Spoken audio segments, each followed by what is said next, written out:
জ্ঞান পাপী একজন জাজ ছিলেন খায়রুল হক নাম, সৈয়দ মাহমুদ হোসেন নামে একজন জাজ ছিলেন। জাস্ট এইভাবে কোট করেন, he is one of the most instrumental persons যে জুডিশিয়ারিকে ধ্বংস করে দিয়ে গেছে। কেয়ারটেকার গভর্নমেন্টের বাতিল যেটা, এই বাতিল করাটা অবৈধ হয়েছে, বাতিল করাটা অবৈধ হয়েছে, ওখানে উদ্দেশ্য পরিণত হয়েছে। এবং ওনারা রেফারেন্স হিসেবে বলেছেন গত 3টি নির্বাচন কিভাবে হয়েছে, কিভাবে গণতন্ত্র নির্বাসিত হয়েছে, কিভাবে আইনের শাসন ভুলুণ্ঠিত হয়েছে, কিভাবে বিচার বিভাগ অ্যাফেক্টেড হয়েছে, কিভাবে সংবিধানের বেসিক স্ট্রাকচার আঘাতপ্রাপ্ত হয়েছে, সেই কথাগুলো ওনারা বলেছেন।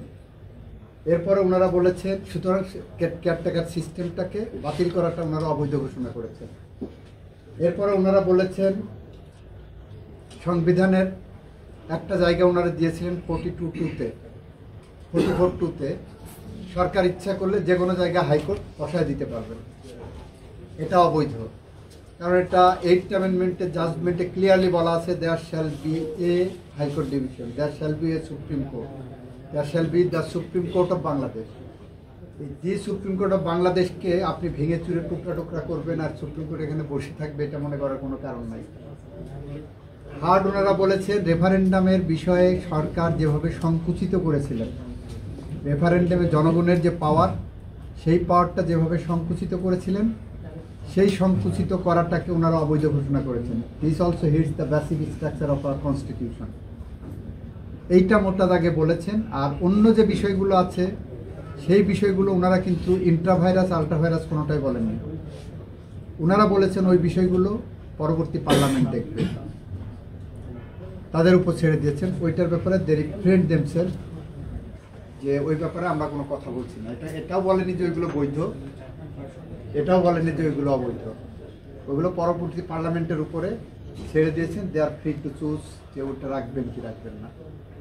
এটাই আজকের জাজমেন্টের। আজকের এই রায়ের ফলে তো দলীয় সরকারের অধীনে নির্বাচনের পথটা বন্ধ হয়ে গেল, এর ফলে কি হলো? তত্ত্বাবধায়ক ফিরলো নাকি এই অন্তর্বর্তী সরকারের অধীনে আগামী নির্বাচন? এটার সাথে আপনার 13 অ্যামেন্ডমেন্টের রিভিউ পেন্ডিং আছে, সেই পেন্ডিংয়ে এখানে যে আমরা এই ফাইন্ডিংগুলো এখানে যেটা আছে, দুইটা মিলে অ্যাপেলেট ডিভিশন একটা সিদ্ধান্ত নেবেন। দুইজন দুই রকম ব্যাখ্যা দিয়েছেন, একজন বলছেন যে আইনজীবী যেটা ফিরে তত্ত্বাবধায়ক সরকার ব্যবস্থা বাতিল করাটা যখন কোর্ট বলছেন অবৈধ, দ্যাট মিনস ইন আদার ওয়ার্ডস তত্ত্বাবধায়ক সরকার সিস্টেম বৈধ। এটা হলো একটা ইন্টারপ্রিটেশন। দ্বিতীয় ইন্টারপ্রিটেশন হলো আপনি যদি 13 অ্যামেন্ডমেন্টের জাজমেন্টের কথা চিন্তা করেন, 13th অ্যামেন্ডমেন্টের জাজমেন্টেও ওখানে 7 জন আনএনিমাসলি বলেছিলেন তত্ত্বাবধায়ক সরকারের আন্ডারে অন্তত 2টি নির্বাচন হতে হবে। 7 জনের মধ্যে আবার পরবর্তীতে 3 জন পোল্টি মেরেছিলেন।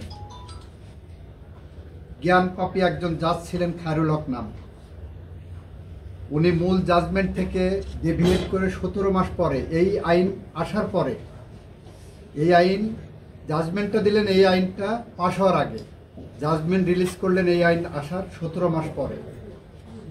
সেখানে যে উনি রায় দিলেন যে ঠিক আছে পরবর্তী 2টা নির্বাচন হবে, তবে পার্লামেন্ট ঠিক করবে কোন ফর্মে হবে।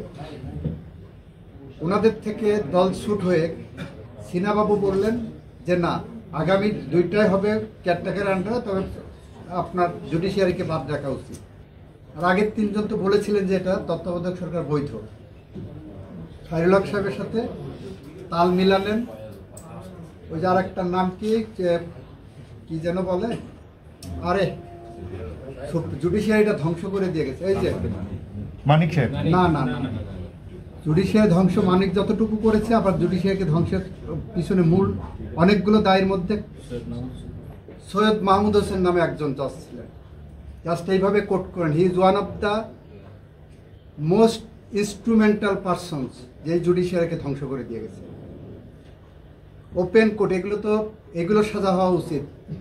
এইগুলোর কারণে আজকে বাংলাদেশে গণতন্ত্র নির্বাসিত, বাংলাদেশে মানুষ হত্যা হয়েছে, বাংলাদেশে খুন হয়েছে, বাংলাদেশে মানবতা বিরোধী অপরাধ হয়েছে, গুম হয়েছে, মৃত মানুষের বিরুদ্ধেও মামলা হয়েছে।